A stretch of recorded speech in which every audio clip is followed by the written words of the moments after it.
Welcome to Save As Ability, a podcast to educate and inform you about disability employment issues. My name is David D'Arcangelo, and I'm your disability policy expert. Hey everybody, welcome back for another episode of Save As Ability.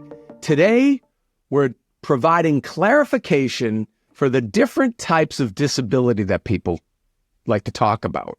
We've gotten some comments and questions around this. Now, we're not talking about prevalence types here. Just to be clear, if we look at the American Community Survey as an example, they measure 6 different prevalence types, and combined, those prevalence types equal the whole population of disability. Well, prevalence type is hearing, seeing, ambulation and mobility and, independent care, self-living. So all of those, we're not talking about the 6 prevalence types. What we're talking about here is the manner with which disability is measured, okay? So that's the aspect that we're going into today. We're going to clarify when we're talking about disability, because I think when people are looking for information, whether you be a person with a disability or a parent with a disability, somebody interested in disability for some reason, you're like, well, wait a minute, which disability are we talking about here? Are we talking about the people who have very significant disabilities? They're a quad with a breathing tube, or are they talking about somebody with back pain or diabetes? There's a large spectrum of people with disabilities, right? And so all of those come with like some limitation or some substantial limitation, and that's the dis in disability, that lack of, right? But again, which are we talking about here? That's what we're going to try to clarify a little bit today. All right, so let's get right into it. So really there are 6 different primary measurements. There's more, but in the United States, we're going to focus in here because we're having a large kind of policy conversation here about these 6 different ways. And again, not to be confused with the 6 prevalence types. What we're talking about here is, and I'm reading right off of my notes, the first one is the Behavioral Risk Factor Surveillance System, or the BRFIS, okay? That, if you look at that, that's measurement-wise around 61 million people with disabilities under that definition, under that rubric, and, under those criteria for that survey, okay? And then you're talking about the Americans with Disabilities Act. This is another one. This is another large one. This is meant to protect people from discrimination, okay? Well, if you use that, we're talking around 56 million people, but it's a slightly different definition, slightly different set of criteria, okay?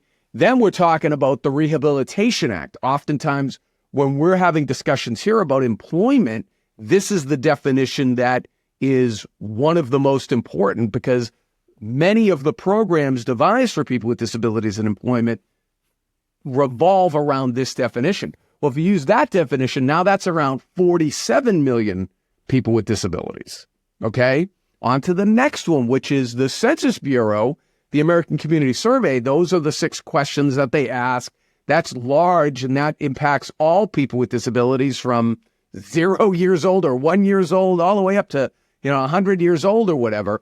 That's one of the larger definitions too. That's around 40 million people with disabilities. But again, it's a different set of criteria. They ask different questions.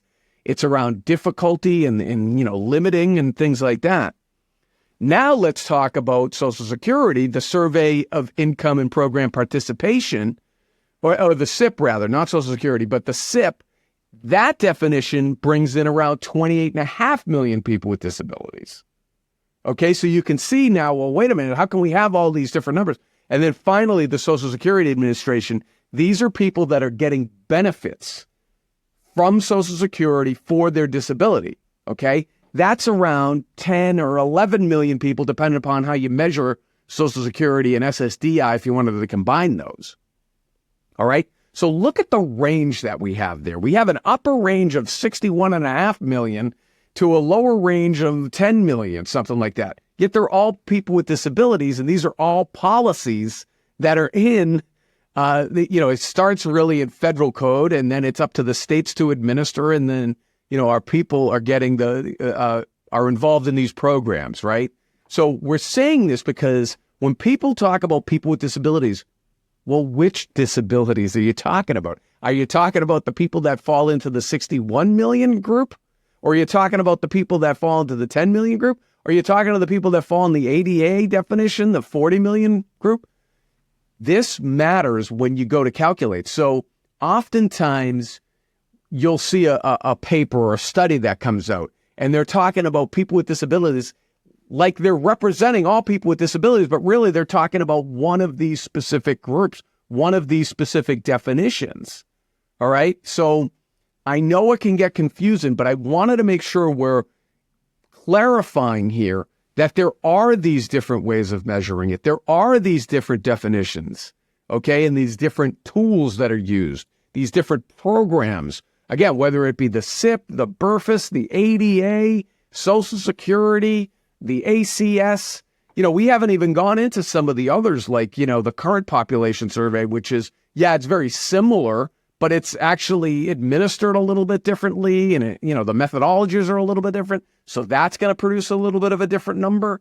Okay. So all of these variations matter when it comes to very specific programs and extending those programs to the end user people with disabilities. Okay.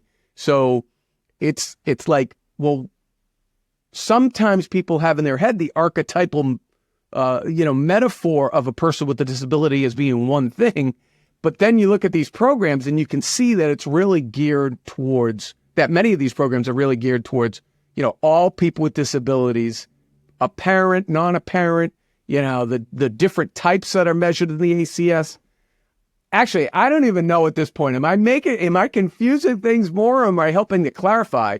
I hope I'm helping to clarify here that these sources and citations matter, and these programs and these definitions matter when it comes time to talk about programming for people with disabilities and outcomes for people with disabilities. And we don't want to be transmuting one definition and then using another number population to describe it. That's not really accurate. Okay. So again, I'm trying to clarify here. This came in from a user. If you want more clarification, or if I haven't been clear enough, let me know in the comments. We're trying to improve this. We're trying to harmonize these. We're trying to modernize these and make them more clear and apparent to help our people with disabilities, to help America. The goal here at Save Visibility is to improve our human condition. It's a lofty goal, but we keep trying. I hope this was helpful. We'll put these links in the chat, in the description, so you can look at them yourself. Hope you enjoyed this episode. Keep those thoughts and ideas coming. Please like, subscribe, share, comment. We appreciate you. Keep it on going. David D'Arcangelo, Save Visibility. I hope you have a great day. For more information about disability employment issues, please visit our website, disabilityemploymentsolutions.com. The Save As Ability podcast is available on Apple Podcasts, Spotify, our YouTube channel at Disability Policy Expert, or wherever you stream your podcasts.